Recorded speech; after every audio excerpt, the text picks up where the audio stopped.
Bonjour, on va continuer le message qu'on avait commencé la première fois, qui était le New Age selon la Bible. Donc on s'était arrêté au quatrième point, on avait vu 4 points qui montrent que le Nouvel Âge est un mensonge du diable. On avait vu, on avait commencé par voir qu'est-ce que le Nouvel Âge, donc une brève description du Nouvel Âge, ses origines, et on avait vu vraiment que les personnes qui étaient à l'origine du Nouvel Âge étaient des personnes qui étaient vraiment très mal intentionnées, qui étaient des personnes qui étaient lucifériennes. Donc on a vu ça, on a vu aussi donc, que le Nouvel Âge est une séduction du diable, c'est-à-dire que les promesses de Dieu, les promesses de la Bible, le diable les pervertit et a créé donc, cette fausse religion qui s'appelle le Nouvel Âge et qui pervertit les promesses de Dieu. Donc c'est basé sur des promesses mensongères. On avait vu par exemple, le premier point qu'on avait vu la semaine dernière, pour faire un bref résumé de ce qu'on avait vu, enfin c'était il y a un mois pardon, c'était le fait qu'on est pèlerin sur la terre. Et donc dans le Nouvel Âge, il y a cette notion d'être pèlerin du cosmos. Donc c'est un livre d'un auteur qui est reconnu dans le Nouvel Âge qui s'appelle Pèlerin du Cosmos, et comme quoi on aurait tous la vie éternelle automatiquement. Donc on serait déjà tous éternels, on serait déjà tous destinés à aller vivre ailleurs automatiquement en fait. Donc il n'y a pas de notion de péché, il n'y a pas de notion d'enfer, il n'y a pas de justice. Alors que la Bible nous parle, oui, d'être pèlerin sur la terre, mais la vie éternelle n'est pas automatique. C'est un choix à faire, la vie éternelle est en Jésus-Christ, il nous faut la recevoir. Donc ça c'était le premier point. Le deuxième point, on avait vu que dans le Nouvel Âge, il y a cette notion d'illumination, d'éveil, donc que nous promet le Nouvel Âge, qu'on peut s'illuminer, on peut s'éveiller, ça s'appelle l'éveil des consciences aussi. Et ça c'est un mensonge, ça vient du bouddhisme et puis ça vient de l'hindouisme. Alors que la Bible, elle, nous promet la nouvelle naissance. C'est ça, la vraie illumination, c'est la nouvelle naissance qui nous permet de devenir un enfant de Dieu et qui fait qu'on a des écailles qui tombent de nos yeux et qu'on a l'Esprit Saint qui vient en nous. Donc ça c'était le deuxième point. Le troisième point, c'est il y a beaucoup d'auteurs du Nouvel Âge qui promettent une nouvelle terre, qui promettent un nouveau monde, et ce qui est beaucoup relié au nouvel ordre mondial. Et donc ça, ce sont des promesses mensongères parce que c'est l'homme qui doit amener cette nouvelle terre, c'est l'homme qui doit évoluer pour que le monde soit meilleur. Alors que la Bible ne dit absolument pas ça, elle dit que c'est Dieu qui va amener la nouvelle terre, et donc c'est Jésus-Christ qui va amener cette nouvelle terre, et on ne va pas y aller automatiquement. Toutes les personnes ne vont pas aller automatiquement sur cette nouvelle terre, il nous faut justement être né de nouveau, il nous faut être enfant de Dieu.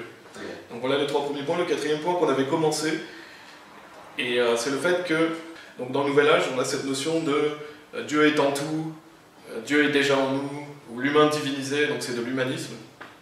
Et c'est exactement ce que le diable voulait, être semblable au Très-Haut. Donc on avait lu Ésaïe chapitre 14 qui montrait que le diable voulait être semblable au Très-Haut. Et donc on va reprendre ici, on va développer un peu plus cette partie. Et pour commencer, je voulais lire un petit passage du document qui nous parle justement de la vision du New Age par rapport à ça. Donc lire quelques notions sur le Nouvel Âge, qui nous dit « Pour le New Age, le monde créé est de l'ordre de l'illusion.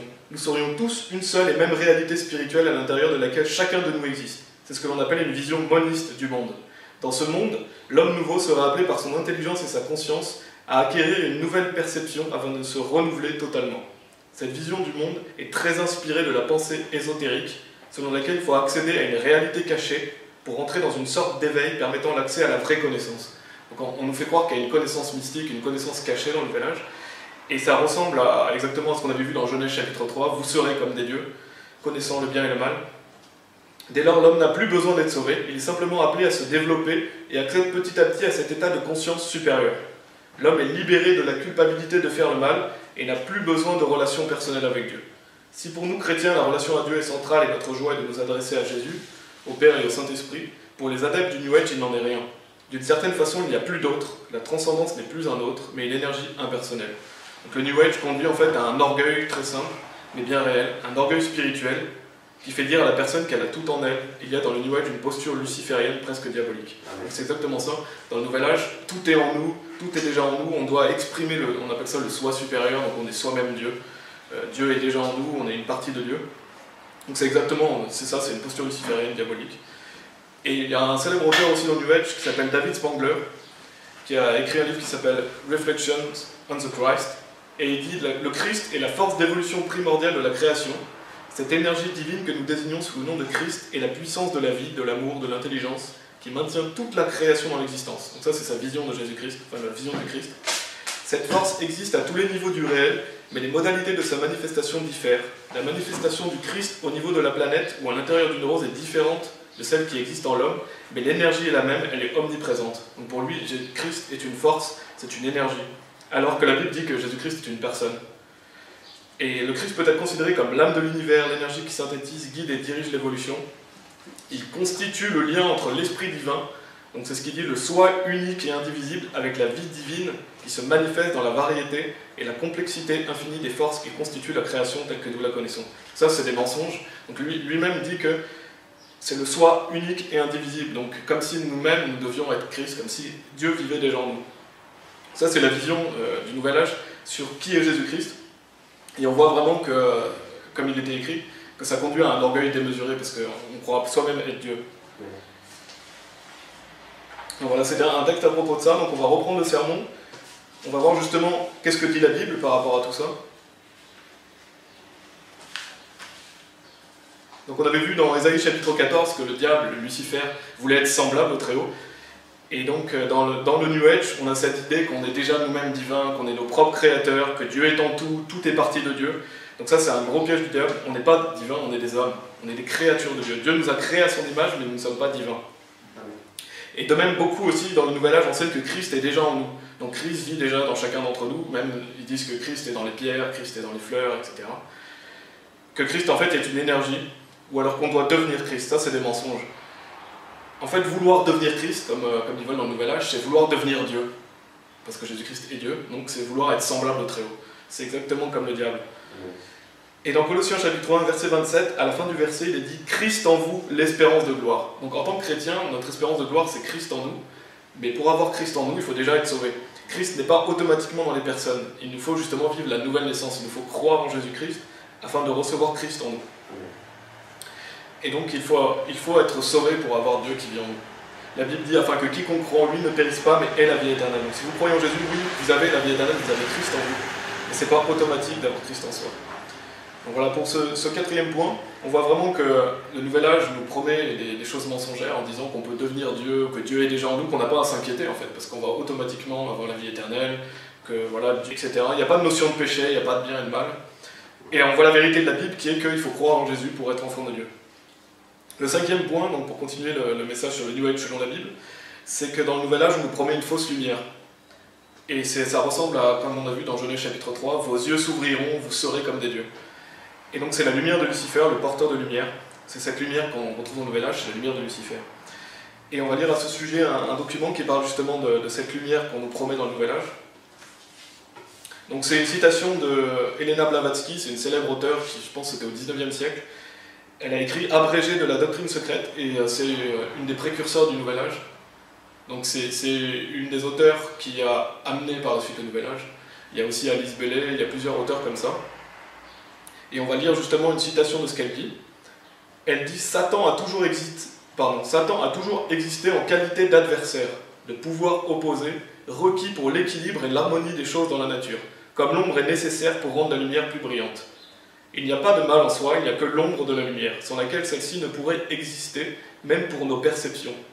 Le mal est une force qui est opposée mais en même temps nécessaire au bien, comme lui conférant une vitalité et une existence qu'il ne pourrait jamais voir autrement. » Et elle, voilà, je vais avancer un petit peu, elle dit aussi que la lumière astrale, etc., elle cite des choses qui sont par exemple la Vierge sidérale, la lumière astrale, elle parle des kabbales, de l'alchimie, et elle dit « n'est autre que celle que l'Église appelle Lucifer. Pour le profane, la lumière astrale peut être Dieu et le diable en même temps.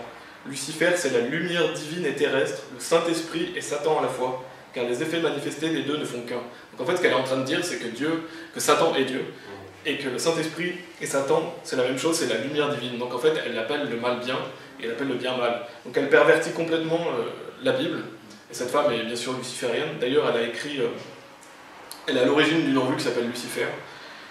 Et c'est ça qu'il faut savoir si vous êtes dans le Nouvel Âge, c'est ces personnes-là qui ont initié ces mouvements-là. Et donc ça devrait vous faire réfléchir et fuir ça, parce que c'est diabolique, ça vient du diable. Et donc on voit cette notion de fausse lumière, bien sûr, il y a encore beaucoup de choses à dire, parce qu'on parle souvent de la lumière dans le Nouvel Âge, la lumière, la lumière, la lumière, ça revient souvent, mais c'est une fausse lumière. Et la vraie lumière, justement, c'est recevoir le Saint-Esprit. Elle nous promet la lumière de Lucifer, alors que la vraie lumière, c'est recevoir le Saint-Esprit. Et à ce sujet, donc on voit ces fausses promesses mensongères d'une fausse lumière dans le Nouvel Âge, et on va voir quelle est la vraie lumière de la Bible.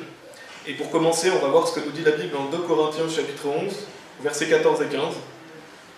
2 Corinthiens chapitre 11, versets 14 et 15, où la Bible dit « Et cela n'est pas étonnant, puisque Satan lui-même se déguise en ange de lumière. Il n'est donc pas étrange que ces ministres aussi se déguisent en ministres de justice, leur fin sera selon leurs œuvres. Donc, le diable ne va pas venir à vous en essayant de vous effrayer, vous en peur, comme on voit le petit bonhomme avec la fourche qui va vous poursuivre. Non, le diable il vient en ange de lumière, il va vous séduire, il va vous tromper, il va vous faire croire que ce qu'il dit est la vérité, il va vous faire croire que c'est lui la lumière en fait. Donc le diable ne vient pas pour effrayer les gens, il attire les gens à lui. Pourquoi? Pour que les gens soient condamnés, pour que les gens soient damnés. Donc la Bible nous montre que Satan lui-même se déguise en ange de lumière. Et on voit souvent, on va reparler peut-être de cette notion qu'il y a beaucoup, on parle beaucoup des anges dans le Nouvel Âge. Et il est dit aussi, il n'est donc pas étrange que ces ministres aussi se déguisent en ministres de justice. Et souvent dans le Nouvel Âge, quand vous rencontrez des personnes qui enseignent, qui écrivent des livres, ils se font souvent passer pour des bonnes personnes, on a l'impression qu'ils sont lumineux, on a l'impression que tout va bien avec eux, ils sont au-dessus des autres. Et c'est pas étonnant parce que les ministres du diable se déguisent aussi en ministres de justice, donc ils se font passer pour quelqu'un qu'ils ne sont pas. Et c'est la même chose avec les pharisiens paraissaient beaux au dehors, mais ils étaient pourris au dedans.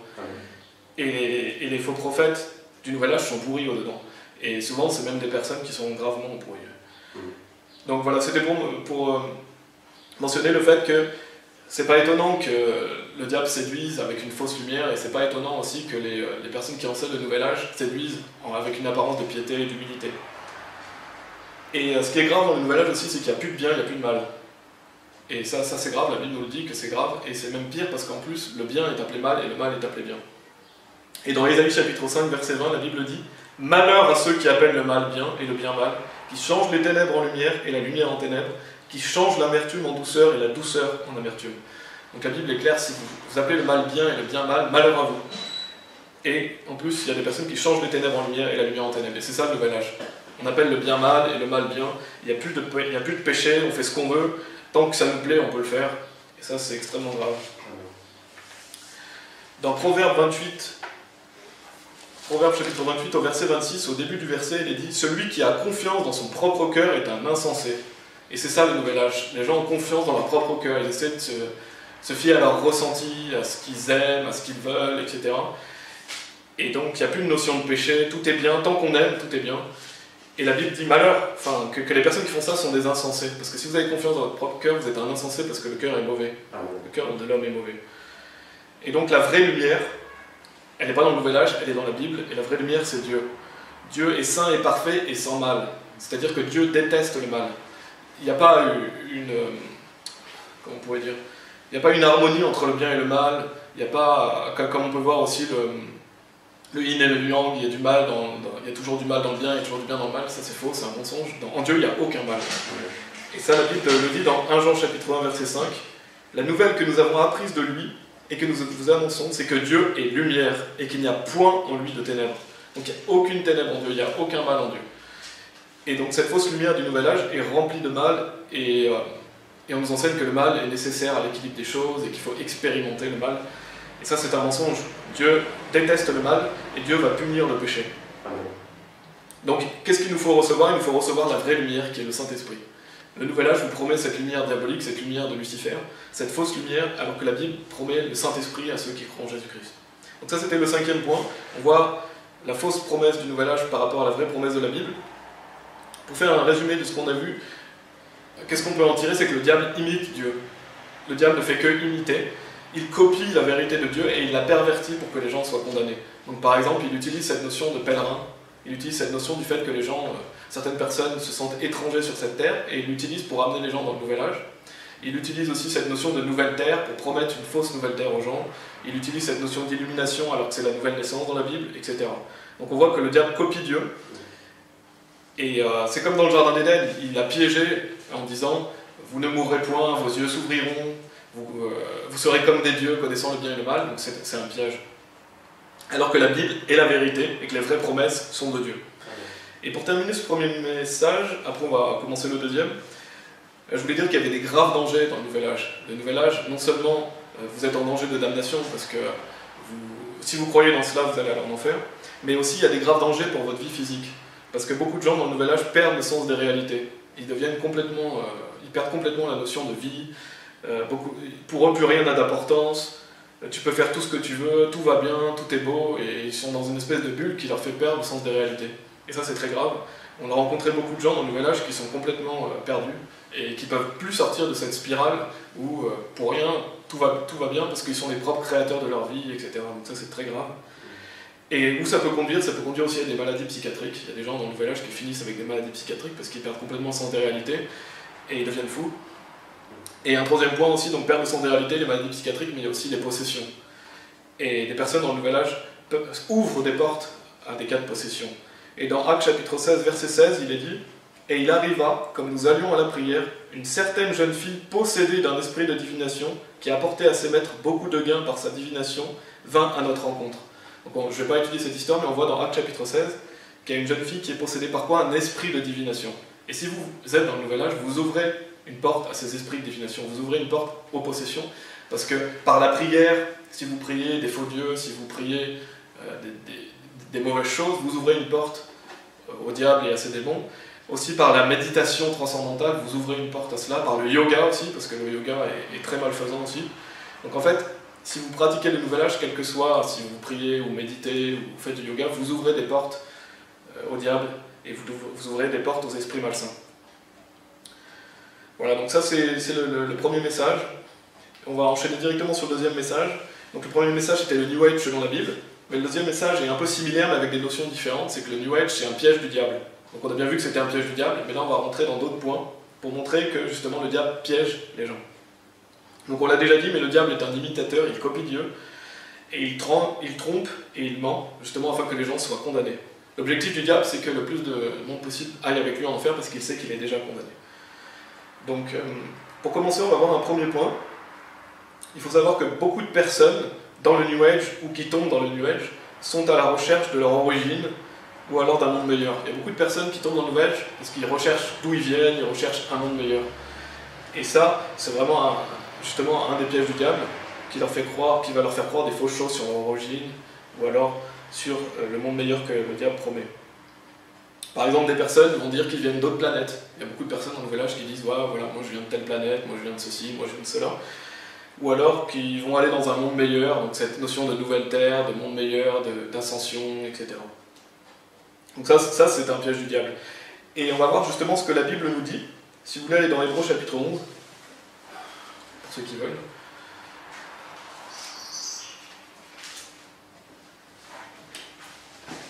Parce que la Bible parle d'une cité céleste. Donc rechercher un monde meilleur, c'est pas mauvais, c'est une bonne chose. Et rechercher un monde meilleur, rechercher notre origine, c'est pas une vraie chose. Et Dieu dit qu'il a mis la pensée de l'éternité dans nos cœurs, donc les humains ont ces pensées de où est-ce que je viens, pourquoi je suis ici, où est-ce que je vais aller. Et le Nouvel Âge, le diable ce qu'il fait, c'est qu'il attrape des gens et les amène dans ces perversions. Et bien sûr, quelqu'un qui recherche la vérité va la trouver, parce que la Bible dit que celui qui cherche trouve. Donc il n'y a pas d'excuse pour les gens qui tombent dans le Nouvel Âge. Et surtout pour les gens qui y restent. C'est pas la notion du fait « oh, les pauvres personnes, elles sont tombées dans ce piège ». Non, les personnes, si elles veulent la vérité, elles vont l'avoir. Mais c'est dans le sens où on pointe du doigt justement le piège du diable. Et qu'est-ce que dit la Bible à côté pour que les gens qui sont dans le Nouvel Âge et qui recherchent la vérité puissent connaître la vérité en fait. Et donc le premier point, c'est le fait que Dieu nous parle d'une cité céleste. Donc c'est un monde meilleur. Et vouloir cette cité céleste, c'est vraiment bien. Il faut vouloir un monde meilleur, il faut vouloir cette cité céleste, il faut vouloir la justice. C'est Dieu qui nous la promet. Et dans le Nouvel Âge, c'est perverti. Donc dans Hébreux chapitre 11, au verset 1, la Bible nous dit « Or la foi est une ferme assurance des choses qu'on espère, une démonstration de celles qu'on ne voit pas. » Et par rapport à la première partie du verset, je voulais souligner le fait que la foi, c'est une ferme assurance des choses qu'on espère.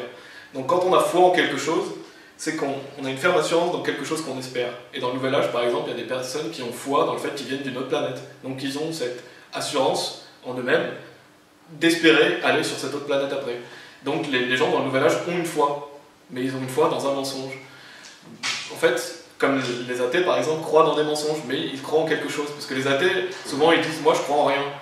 Déjà, rien que le fait de croire en rien, ça veut dire qu'ils croient en quelque chose. Donc en fait, dans les fausses religions, tout le monde croit en quelque chose. Et n'importe quel être humain croit en quelque chose. Il y en a qui croient voilà, qu'ils ne sont rien, donc ça veut dire qu'ils croient en quelque chose. Tout le monde croit en quelque chose. Et c'est pour donc définir cette notion de foi. Et donc nous, en tant que chrétiens, on a foi dans le fait qu'il y a une cité céleste, donc que Dieu nous prépare un monde meilleur. Et dans Hébreux chapitre 11, on va lire des versets 13 à 16. Hébreux chapitre 11, des versets 13 à 16, parce que ça nous parle ça nous parle de cette cité céleste. Hébreux chapitre 11, qui sont vraiment des beaux versets qui nous disent « C'est dans la foi qu'ils sont tous morts, sans avoir obtenu les choses promises, mais ils les ont vus de loin, crus et salués, reconnaissant qu'ils étaient étrangers et voyageurs sur la terre. Ceux qui parlent ainsi montrent qu'ils cherchent une patrie. S'ils avaient eu en vue celle d'où ils étaient sortis, ils auraient eu le temps d'y retourner. Mais maintenant, ils en désirent une meilleure, c'est-à-dire une céleste.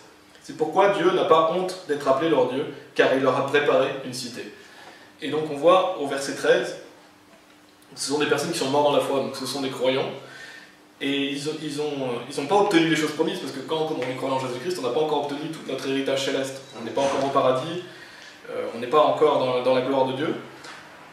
Mais ils les ont vus de loin, crus et salués, donc ils ont cru aux promesses de Dieu, ils ont étreint les promesses de Dieu, ils les ont fait les leurs en fait. Et il est dit qu'ils reconnaissaient qu'ils étaient étrangers et voyageurs sur la terre. Et au verset 16, il est dit « Mais maintenant ils en désirent une meilleure, c'est-à-dire une céleste. C'est pourquoi Dieu n'a pas honte d'être après leur Dieu, car il leur a préparé une cité. » Donc on voit que ces gens cherchaient une meilleure cité, ils cherchaient un monde meilleur. Et Dieu a préparé justement ce monde meilleur pour ses enfants. Et c'est la cité céleste, c'est Sion. Et donc c'est une bonne chose de chercher une meilleure cité, mais il faut le faire selon la volonté de Dieu. Donc on doit mettre notre confiance dans ce que Dieu dit et pas dans ce qu'on voudrait nous-mêmes. Comme on a vu, celui qui a confiance dans son propre cœur est un insensé. Et dans Hébreux chapitre 12, verset 22 aussi, il y a cette cité céleste qui est mentionnée. Hébreux chapitre 12, verset 22, il est dit « Mais vous vous êtes approchés de la montagne de Sion, de la cité du Dieu vivant, la Jérusalem céleste, des myriades qui forment le cœur des anges. » Donc on voit cette montagne de Sion, cette cité du Dieu vivant, la Jérusalem céleste. Donc c'est notre maison en tant que chrétien, c'est la nouvelle Jérusalem, c'est la cité du Dieu vivant, c'est Sion. Et on va voir aussi d'autres versets à ce sujet dans Psaume chapitre 50, des versets 1 à 2, qui nous parlent de Sion. Donc Psaume chapitre 50, versets 1 à 2, où la Bible dit « Dieu l'Éternel parle et convoque la terre. Depuis le soleil levant jusqu'au soleil couchant, de Sion, beauté parfaite, Dieu resplendit. » Et le verset 2, je le trouve vraiment magnifique, il est dit « De Sion, beauté parfaite, Dieu resplendit. » Donc on voit cette cité céleste où Dieu resplendit, qui est d'une beauté parfaite. Et donc c'est pourquoi ? Parce qu'il y a la gloire de Dieu. Donc ça c'est Sion, c'est cette cité céleste. Et si vous voulez aller dans Ésaïe chapitre 9 aussi, on va lire deux versets dans Ésaïe chapitre 9. Là on est dans le premier point, le fait que dans le Nouvel Âge on promet un monde meilleur qui est mensonger, alors que dans la Bible on nous promet cette cité céleste, ce monde merveilleux où il y a la gloire de Dieu. Et dans Ésaïe chapitre 9, au verset 1, il est dit « Le peuple qui marchait dans les ténèbres voit une grande lumière. Sur ceux qui habitaient le pays de l'ombre de la mort, une lumière resplendit. » Donc ça nous parle de Jésus-Christ, cette grande lumière, cette lumière qui resplendit, c'est Jésus-Christ. Et ça prophétise le fait que Jésus-Christ va venir dans Jean chapitre 1, où il y a une notion de la lumière, une notion que les hommes ont rejetée. Jésus-Christ est la lumière du monde. Donc il est cette lumière qui resplendit, il est cette grande lumière.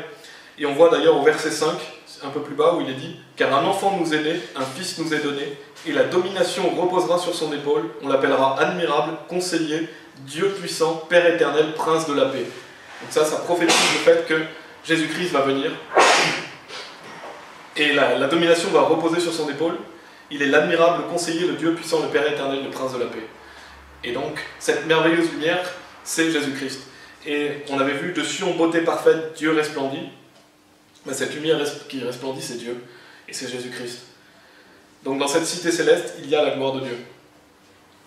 Et donc Dieu a préparé une cité pour ses enfants, et cette cité est d'une beauté parfaite, mais il vous faut prendre part à cette cité. Pour prendre part à cette cité, c'est pas automatique.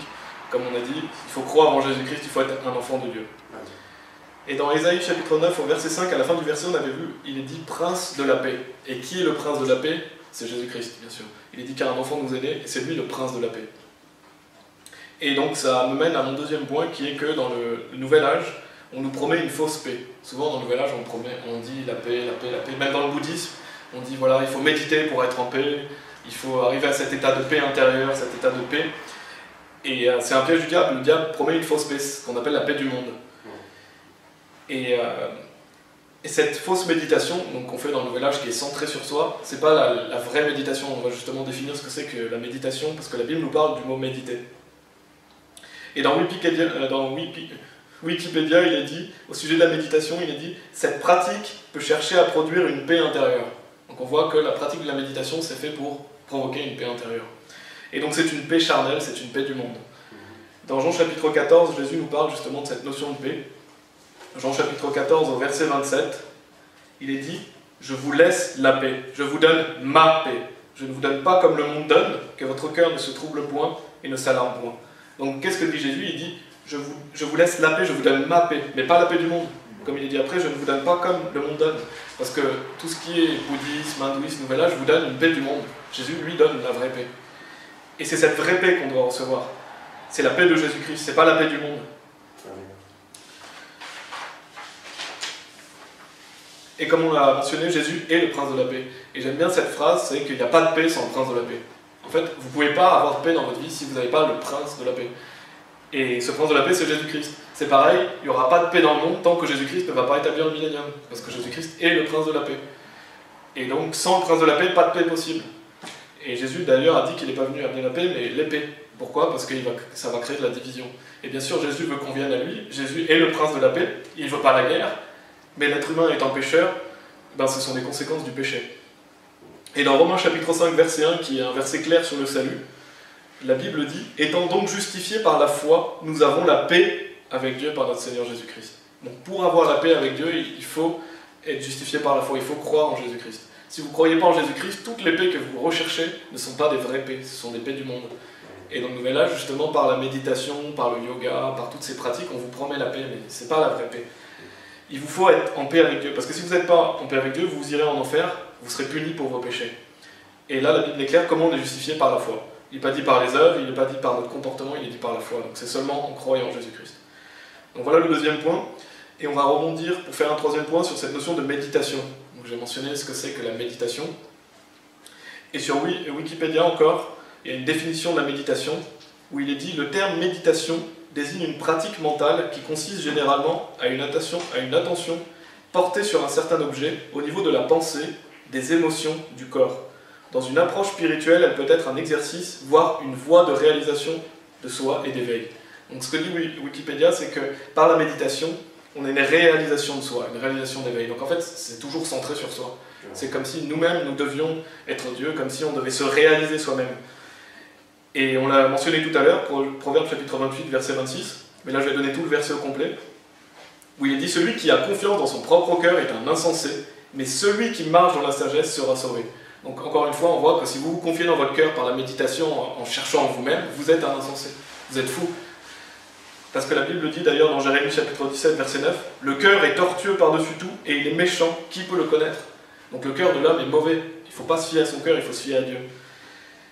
Et dans cette méditation bouddhiste, en fait, c'est toujours le soi, moi, c'est toujours moi en fait. On est toujours centré sur soi, dans l'hindouisme, le New Age, c'est toujours moi. Au lieu de regarder à Dieu, on regarde à soi-même. Et bien sûr, le New Age, je parle souvent du bouddhisme et de l'hindouisme, parce que le New Age est en grande partie tiré de la philosophie bouddhiste, hindouiste. Et beaucoup de notions du Nouvel Âge se retrouvent dans ces fausses religions. Et le monde dit que c'est de la sagesse, parce que si vous demandez au monde de la sagesse, beaucoup de gens vont vous citer Bouddha par exemple. Bouddha, c'est sage, le bouddhisme c'est de la sagesse, ceux qui pratiquent le bouddhisme c'est des sages, ils sont passés pour des sages. Et la vérité est complètement à l'inverse, c'est de la folie. Et d'ailleurs le Bouddha est caractérisé selon nous par sa profonde sagesse. Et il est dit que la sagesse est au cœur du bouddhisme. Donc souvent si vous tapez bouddhisme, sagesse, ça va souvent ensemble, bouddhisme, sagesse, Bouddha était sage. Et ça c'est un mensonge. Comme on a dit, celui qui a confiance dans son propre cœur est un insensé, mais celui qui marche dans la sagesse sera sauvé. Donc qu'est-ce qu'on voit dans ce verset, justement, c'est intéressant à souligner, c'est qu'il est dit que si vous avez confiance dans votre cœur, vous êtes un fou, et il y a un mais, donc ça veut dire que c'est l'opposé, mais celui qui marche dans la sagesse. Donc le bouddhisme c'est l'inverse de la sagesse. Dans le monde on nous dit que le bouddhisme c'est la sagesse, mais c'est l'inverse, parce que dans le bouddhisme on dit de se confier en soi, alors que la Bible dit celui qui marche dans la sagesse sera sauvé. Donc c'est l'inverse de marcher dans la sagesse, le bouddhisme. Le Nouvel Âge aussi. La sagesse c'est tout autre, la sagesse elle est dans la Bible. Et donc le bouddhisme en fait c'est pas de la sagesse, c'est de la folie. Et le Nouvel Âge c'est pas de la sagesse, c'est de la folie. Et comme on a dit, le cœur est tortueux par-dessus tout, et il est méchant, qui peut le connaître? Donc se confier en soi c'est de la folie, parce que le cœur de l'homme est mauvais. Et donc ça c'est la méditation, donc cette notion de méditation, on va essayer de chercher en soi, on se centre sur soi, qui est un piège du diable. La vraie méditation dans la Bible, justement, qu'est-ce que c'est?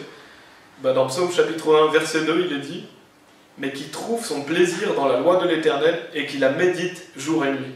Donc, est-ce qu'on doit méditer en pensant à nous-mêmes, à nos propres aspirations? Est-ce qu'on doit méditer en essayant de se réaliser soi-même? Non. On doit méditer sur la parole de Dieu. Pourquoi? Parce que notre cœur est mauvais. Par contre, Dieu est bon. Donc, la vraie méditation, c'est de méditer la Bible. C'est de lire la Bible, méditer les versets, d'apprendre des versets pour les méditer chaque jour. Ça, c'est la vraie méditation et c'est ce que Dieu définit comme méditer. Et il y a aussi Psaume chapitre 119, au verset 14 et 15, qui dit « Je me réjouis en suivant tes préceptes, comme si je possédais tous les trésors. Je médite tes ordonnances, j'ai tes sentiers sous les yeux. » Donc, on se réjouit en suivant les préceptes de Dieu, on se réjouit en lisant la Bible et en l'appliquant, comme si je possédais tous les trésors. Donc si vous avez la Bible, vous avez tous les trésors. Parce que même dans Colossiens, il est dit qu'en Jésus-Christ, il y a tous les trésors. Et il y a la plénitude de la divinité. Et donc je médite tes ordonnances, j'ai tes sentiers sous les yeux. Ce qu'on doit faire en tant que chrétien, c'est qu'on doit avoir la Bible sous nos yeux et on a les sentiers de Dieu sous nos yeux. On ne se fie pas dans nous-mêmes, on se fie dans ce que Dieu dit. Et on médite ses ordonnances. Donc ça, c'est la notion de méditation qui est pervertie dans le New Age. Donc ce qu'on a vu, on a vu dans un premier point que dans le Nouvel Âge, il y a le piège du diable. Pour toutes les personnes qui recherchent leur origine ou un monde meilleur, le diable les attire dans des mensonges, alors que la Bible nous promet une cité céleste pour les enfants de Dieu, donc il nous faut être sauvés pour prendre part à cette cité. On a la fausse paix du Nouvel Âge, alors qu'on a la vraie paix qui est dans la Bible. Et on a cette notion de méditation aussi qui est pervertie dans le Nouvel Âge. Donc ça, c'est ce qu'on a vu. Maintenant, on va noter quelques autres points de séduction du Nouvel Âge. Donc il y a beaucoup de choses à dire, mais je vais en donner quelques autres. C'est comme je l'ai mentionné tout à l'heure, il y a beaucoup cette notion d'ange dans le Nouvel Âge. Les gens prient les anges, les personnes disent voilà, tel ange c'est mon protecteur, tel ange ceci, tel ange cela. Il y a beaucoup, il y a même des gens qui guérissent avec les anges, etc. Donc il y a cette notion d'ange. Et comme on avait vu dans 2 Corinthiens chapitre 11 verset 14, il est dit « Et cela n'est pas étonnant puisque Satan lui-même se déguise en ange de lumière ». Donc c'est pas étonnant que dans le Nouvel Âge on ait toutes ces notions d'ange, etc. Pourquoi? Parce que le diable prend ce qui est dans la Bible et il le pervertit. Donc les gens ont peut-être une aspiration à se dire ouais, peut-être que les anges existent et ils sont attirés quelque part par les anges. Et c'est pas étonnant ça, parce que c'est dans la Bible. Mais le diable pervertit cette notion d'ange. On ne doit pas prier les anges, on ne doit pas vénérer les anges, on doit seulement vénérer Dieu. Et Dieu nous protège par ses anges. Donc voilà, on a cette notion d'ange de lumière. On va aller dans 1 Timothée chapitre 4, si vous voulez bien aussi. 1 Timothée chapitre 4. Car on peut voir cette fausse spiritualité du Nouvel Âge. 1 Timothée chapitre 4, on va lire des versets 1 à 5.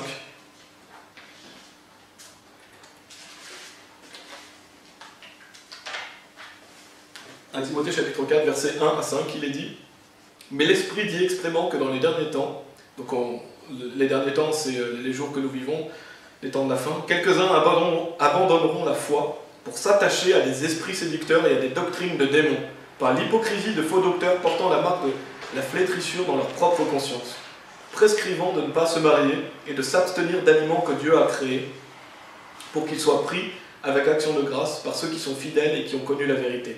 Car tout ce que Dieu a créé est bon, et rien ne doit être rejeté, pourvu qu'on le prenne avec action de grâce, parce que tout est sanctifié par la parole de Dieu et par la prière. » Donc on voit que dans les derniers temps, il y aura des gens vont abandonner la foi, donc les gens vont se détourner de la Bible pour s'attacher à des esprits séducteurs et à des doctrines de démons.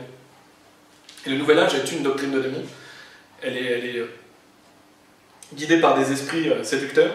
Et ce que je veux souligner aussi dans ce verset, dans ce point, c'est qu'il est dit qu'il y a des gens qui prescrivent de s'abstenir d'aliments que Dieu a créés. Et il y a une grande mouvance dans le Nouvel Âge, c'est le véganisme. C'est le fait d'être végétarien, d'être vegan, et de prôner que les hommes devraient être végétariens, que les animaux sont à l'égal de l'homme, etc. Et qu'est-ce que dit la Bible à propos du véganisme? Une doctrine de démon. Donc Dieu est clair, le véganisme est une doctrine de démon. Les gens qui essayent d'imposer le fait qu'on doit être vegan, qu'on doit être végétarien, eh ben, ils imposent une doctrine de démon sur les autres. La Bible est claire, il est dit, car tout ce que Dieu a créé est bon, et rien ne doit être rejeté. Donc on n'a pas le droit de juger quelqu'un sur ce qu'il mange. Et imposer le véganisme, c'est imposer une doctrine de démon.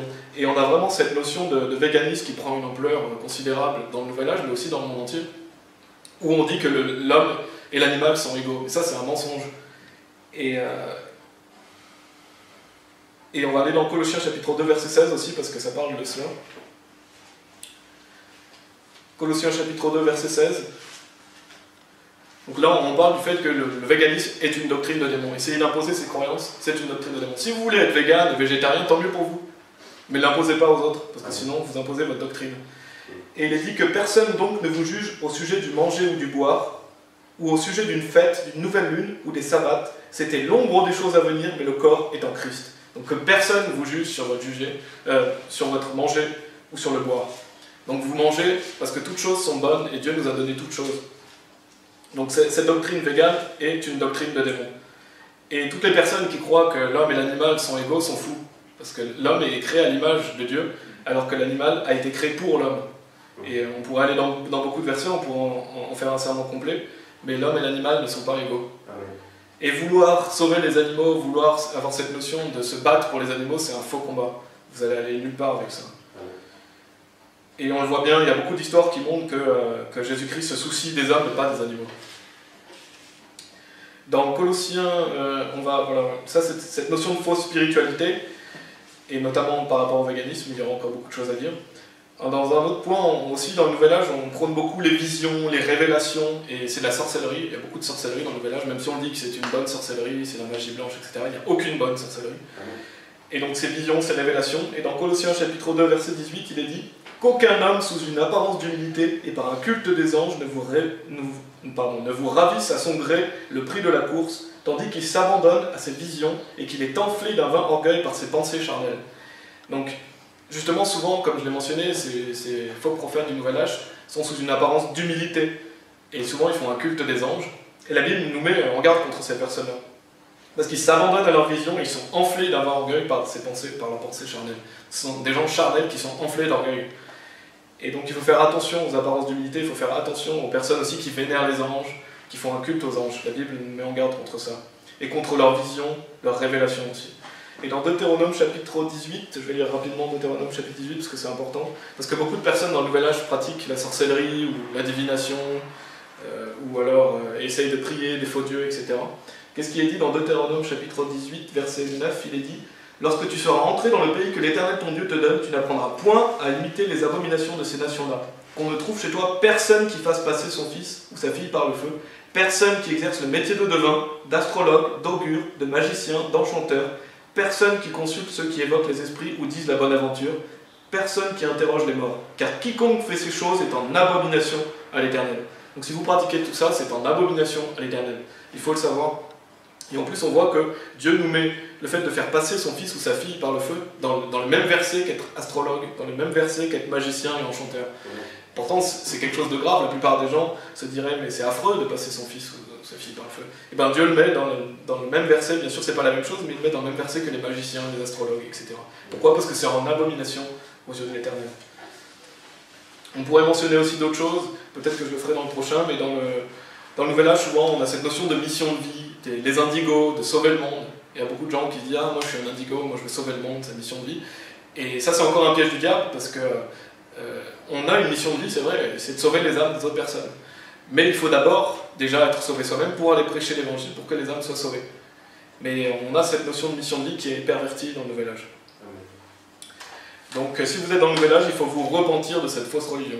Et se repentir de cette fausse religion, ça veut dire arrêter de croire dans ces mensonges afin de croire en Jésus-Christ, afin d'être sauvé. Et pour terminer, on va aller dans Jean chapitre 9, si vous voulez aller dans Jean chapitre 9. On va terminer le message avec Jean chapitre 9, qui est l'histoire d'un aveugle avec Jésus-Christ. Jésus-Christ va guérir un aveugle. Et il est dit, Jésus apprit qu'il l'avait chassé, et l'ayant rencontré, il lui dit, crois-tu au Fils de Dieu? Donc Jésus-Christ va rencontrer cet aveugle qui a été guéri, et lui dit, crois-tu au Fils de Dieu? Et qu'est-ce que va dire l'aveugle? Il répondit, et qui est-il, Seigneur, afin que je croie en lui? Tu l'as vu, lui dit Jésus, et celui qui te parle, c'est lui. Et il dit, je crois, Seigneur, et il se prosterna devant lui. Et en fait, je lis ce verset parce qu'il y a beaucoup de gens, peut-être dans le Nouvel Âge, qui disent, mais qui est Dieu? Que je puisse croire en lui? Qui est la vérité? Qui est le chemin? Et je sais que nous, quand on était dans le Nouvel Âge, c'était ça, on recherchait la vérité, on voulait savoir qui était Dieu. Et bien, Jésus, justement, répond, tu l'as vu, lui dit Jésus, et celui qui te parle, c'est lui. Donc c'est Jésus-Christ. Si vous recherchez la vérité, si vous recherchez le chemin, c'est Jésus-Christ. Et c'est vraiment un magnifique passage, parce qu'en plus, le monsieur lui dit, qui est-il, Seigneur, afin que je croie en lui? Donc il voulait croire en la vérité, il voulait la vérité. Donc, Jésus dit, je suis le chemin, la vérité et la vie, aucun homme ne vient au Père que par moi. Et bien sûr, il va croire, gloire à Dieu, il va être sauvé, et il va rendre gloire à Dieu. Donc c'est ça, si vous êtes dans le nouvel âge et que vous voulez la vérité, c'est Jésus-Christ la vérité. Qui est-il pour que je croie en lui? Le vrai Dieu, c'est Jésus-Christ. Et la Bible dit qu'il est le vrai Dieu et la vie éternelle. Donc si vous êtes dans le nouvel âge, il vous faut croire en Jésus-Christ pour être pardonné de vos péchés afin d'avoir la vie éternelle. Voilà, que Dieu soit loué. Amen.